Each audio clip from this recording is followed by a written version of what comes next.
कविवर्य मंगेश पाडगावकर. गेली 50हून जास्त वर्ष अखंडपणे इतकी रसरशीत ताजीतवानी कविता ते आपल्याला देत आहेत. इतकं सातत्यानं इतकं विपुल कविता लेखन करणारा मराठीतला हा बहुधा एकमेव कवी असेल. हे मोजमाप फक्त वर्षांच्या गणनेचं किंवा कवितांच्या संख्येचंही नाही. ही कविता गुणात्मक दृष्टीने फार मोठी आहे. आपल्या समोर नेहमीच नवे नवे उन्मेष ठेवणारी आहे. ती रसिकांच्या मनात सतत दरवळत राहिली आहे. शुक्रतारा मंदवारा चांदणे पाण्यातुनी. शुक्रतारा मंदवारा चांदणे पाण्यातुनी. चंद्र आहे स्वप्नवाहे धुंदया गाण्यातुनी. आज तू डोळ्यात माझ्या, आज तू डोळ्यात माझ्या मिसळूनी डोळे पहा. तू अशी जवळी राहा, तू अशी जवळी राहा.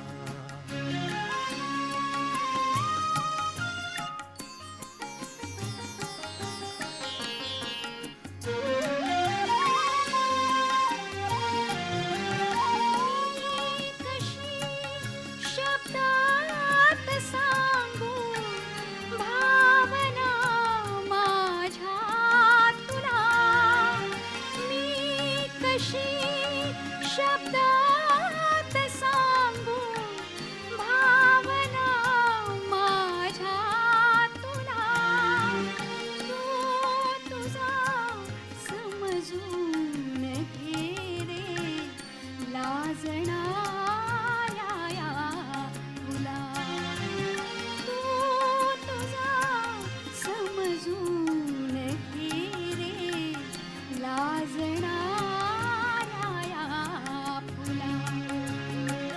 अंतरीचा गंध माझ्या, अंतरीचा गंध माझ्या.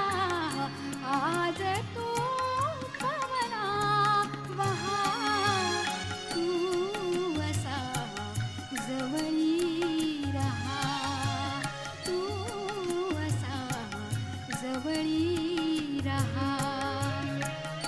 शुक्रतारा मंदवारा चांदणे पाण्यातुनी. चंद्र आहे स्वप्नवाहे धुंदया गाण्यातुनी. आज तू डोळ्यात माझ्या, आज तू डोळ्यात माझ्या मिसळूनी डोळे पहा. तू अशी जवळी राहा, तू असा जवळी रहा.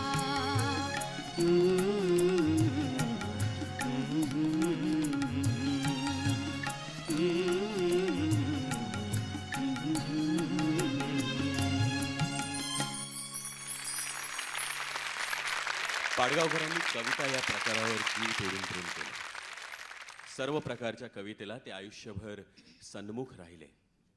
तऱ्हेतऱ्हेची कविता वाचणं, ऐकत राहणं आणि स्वतः समृद्ध होणं याचे अनेक वर्ष साक्षीदार आहेत श्रीपू भागवत. मंगेश पाडगावकरांची आणि माझी गाठ कवी बोरकरांच्याकडे 1947 साली पडली. त्यांचं काव्यावरचं जे प्रेम आहे ते ज्याला आपण अव्यभिचारी म्हणावं अशा प्रकारचं आहे. त्याचे एक खूण म्हणजे त्यांच्या वाचनामध्ये अनेक पुस्तके असतात आणि अनेक प्रकारचं वाचन ते आवडीनं करतात. पण कुठेही कुठल्याही खेड्यामधलं जिल्ह्यापत्रासारखं असं एखादं वर्तमानपत्र हाती आलं तर त्यातली कविता वाचल्याशिवाय ते पुढे जात नाही. मग ती कविता कितीही नव्या कवीची असो, कितीही सकृत दर्शनी सदोष वाटो आणि खरोखर तशी असोही, पण पाडगावकर ती वाचल्याशिवाय पुढे जाणार नाही. मराठीमधली कविता अर्थातच त्यांनी सांगत्यानं वाचलेली आहे. पाडगावकरांच्या बाबतीमध्ये असं आपल्याला दिसेल की त्यांचं वाचन हे चतुरस्र आहे आणि विशेषतः काव्याचं वाचन ते फार मनापासून करतात. जेव्हा जेव्हा तिची नि माझी चोरून भेट झाली फुले कळ्यांची झाडे भरास आली. जेव्हा जेव्हा तिची नि माझी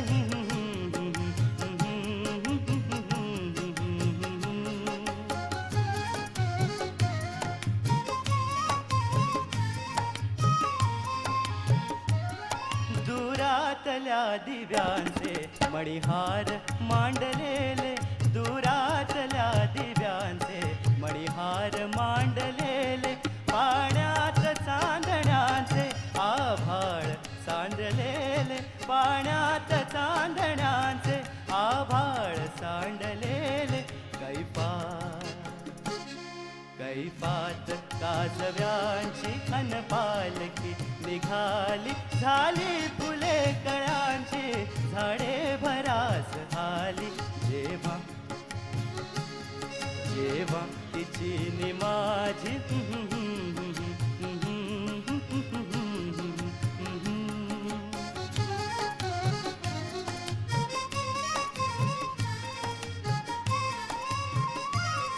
केसातल्या जुईचा तिमिरास गंध होता, केसातल्या जुईचा तिमिरास गंध होता, श्वासातल्या लयीचा आवेगंध होता, आवेगंध होता.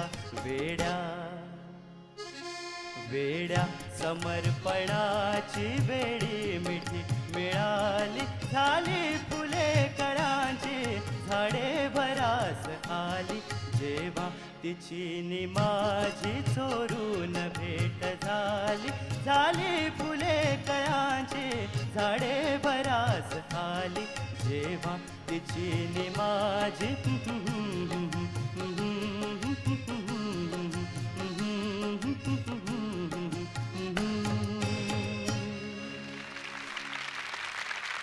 शब्द जपून ठेव बकुळीच्या फुलापरी, असं म्हणणाऱ्या पाडगावकरांची कविता इतकी टवटवीत कशी राहिली, या प्रश्नाचं उत्तर पाडगावकरांच्या कविधर्मात दडलेलं आहे. आणि महत्त्वाचं म्हणजे आपला हा धर्म या कवीनं अगदी सुरुवातीपासून पक्का ओळखलाय. लेखनाच्या आरंभकाळीच पाडगावकरांनी म्हटलं होतं, एक जिप्सी आहे माझ्या खोल मनात दडून. आपल्या आतला हा भटक्या मुक्त प्रवासी त्यांना तेव्हापासूनच कळला होता. अखंड नवे प्रदेश धुंडाळत सतत पुढे जाणं हीच पाडगावकरांची कविवृत्ती आहे. आजची ही मैफल म्हणजे सुद्धा आपण सर्व मिळून या जिप्सी बरोबर करणार असलेली आनंद यात्राच आहे. अफाट आकाश हिरवी धरती पुनवेची रात सागर भरती, अफाट आकाश हिरवी धरती पुनवेची रात सागर भरती, पाचूंची लकेर कुरणाच्या ओठी, प्रकाशाचा गर्भ जलवंती पोटी, अखंड नूतन मला ही धरित्री, अखंड नूतन मला ही धरित्री, आनंद यात्री मी आनंद यात्री. मेघांच्या उत्सवी जाहलो उन्मन, मेघांच्या उत्सवी जाहलो उन्मन, दवात तीर्थांचे घेतले दर्शन, दूर क्षितिजाची निळी भुलावण, पाशा विण मला ठेवी खिळवून, अक्षय वीणाच घुमे माझ्या गात्री, अक्षय वीणाच घुमे माझ्या गात्री, आनंद यात्री मी आनंद यात्री. हलके काढून कंटक पायींचे, हलके काढून कंटक पायींचे, स्वरात विणिले सरमी स्वप्नांचे, हासत दुःखाचा केला मी स्वीकार, हासत दुःखाचा मी केला स्वीकार, वर्षिले चांदणे पिऊन अंधार, प्रकाशाचे गाणे अवसेच्या रात्री, प्रकाशाचे गाणे अवसेच्या रात्री, आनंद यात्री मी आनंद यात्री. प्रकाशाचं असं गाणं गात ही भटकंती पत्करणं, हे जिप्सी पण पेलणं आणि टिकवणं सोपं नव्हतं. आपणच मांडलेला खेळ सारखा आपणच मोडावा लागतो त्यासाठी. हे करायला फार मोठं धाडस लागतं. सर्व धोके पत्करून पाडगावकरांनी ते पुन्हा पुन्हा केलं. कित्येकदा कवी आणि की हा आपल्या कवितेचा धर्म एक विशिष्ट प्रकारचाच आहे अशा तऱ्हेची आपली प्रतिमा स्वतःच्याच मनात तयार करतो आणि त्या प्रतिमेच्या मला चिकटून राहतो. आपल्या प्रतिमेमध्ये अन्य प्रकारचे अनुभव, केवळ भावकविता नव्हे तर अन्य प्रकारच्या कवितेमध्ये व्यक्त करावे असं वाटणारे अनुभव हे घेण्याची आणि ते व्यक्त करण्याची शक्ती आहे किंवा नाही याचं धाडस तो करून पाहतच नाही. त्यातल्या अपयशाची त्याला भीती वाटते आणि कुठल्याही चांगल्या प्रतिभावंताला अपयशाचा धोका हा नेहमी पत्करावा लागतो, त्याशिवाय त्याची वाढ होत नाही. पाडगावकरांनी भावकविता लिहिली आणि फार उत्तम तऱ्हेची भावकविता आजही ते लिहित आहेत. पण भावकवितेप्रमाणेच ज्याला आपण सामाजिक किंवा राजकीय उपरोध बनवू अशा प्रकारची कविता लिहिली, ज्याला आपण सहज बोलण्याच्या भाषेमध्ये लिहावी आणि ऐकणाऱ्याच्या किंवा वाचणाऱ्याच्या सरळ हृदयाला भिडावी अशा प्रकारची कविता लिहिली. त्यांनी भाषेचं त्या त्या प्रकारच्या जाणीवेला आवश्यक असलेलं जे सामर्थ्य असतं ते लिरिसिझमचं असो किंवा रेटरिकचं म्हणजे वक्तृत्व गुणाचं असो, ते त्यांनी नेहमी त्याचा अंदाज घेतला, आणखीन त्याचं आव्हान स्वीकारलं, त्या प्रकारची भाषा ते वापरत गेले. पाडगावकर कविता लिहित गेले, लिहिता लिहिता एक एक साचे मोडीत गेले. म्हणजे धारा नृत्यामध्ये जे लेखन होतं ते आपल्याला जिप्सीमध्ये बदललेलं दिसतं. चोरीमध्ये अगदीच वेगळ्या तऱ्हेची कविता पाडगावकरांनी लिहिलेली आहे. ही आत्मशोधाची कविता आहे. मला काहीतरी नवं वाटतं आहे, नवं जाणवत आहे, ते मी मांडलं पाहिजे. त्यासाठी जुना साचा मला चालणार नाही, अशा रीतीने पाडगावकर आपल्या कवित्वाचा शोध घेत गेलेले दिसतात. शब्दा वाचून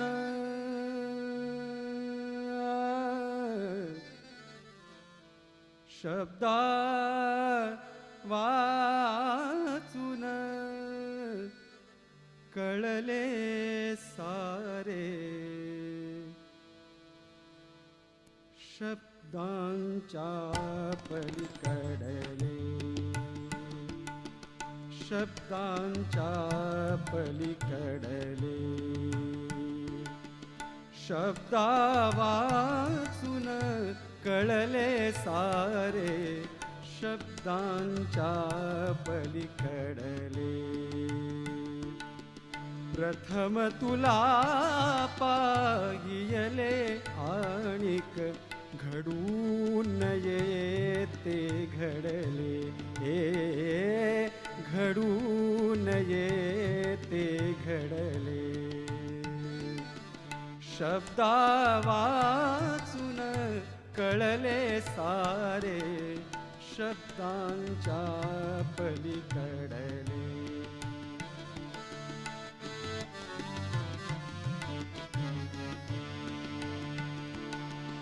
अर्थ नवा गीतास मिळाला अर्थ नवा गीतास मिळाला अर्थ नवा गीतास मिळाला छंद नवा अनताल निराळा छंद नवा अनताल निराळा त्या दिवशी का प्रथमच माझे त्या दिवशी का प्रथमच माझे सूर सांग अवघडले अवघडले सूर सांग अवघडले शब्दा वाचून कळले सारे शब्दांच्या पलीकडले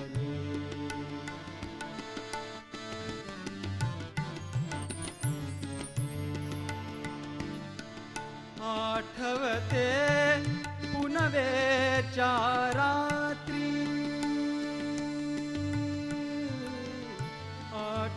आठवते पुन्हा विचारा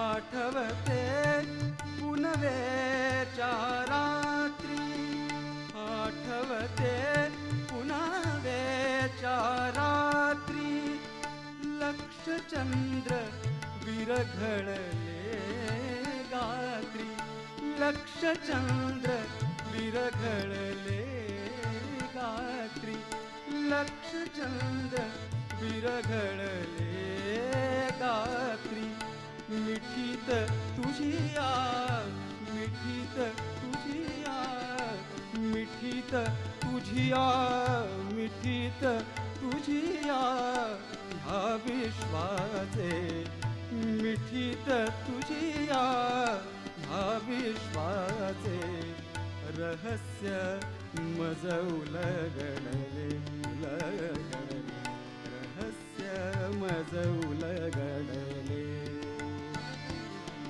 शब्दा वाचून कळले सारे शब्दांच्या पलीकडे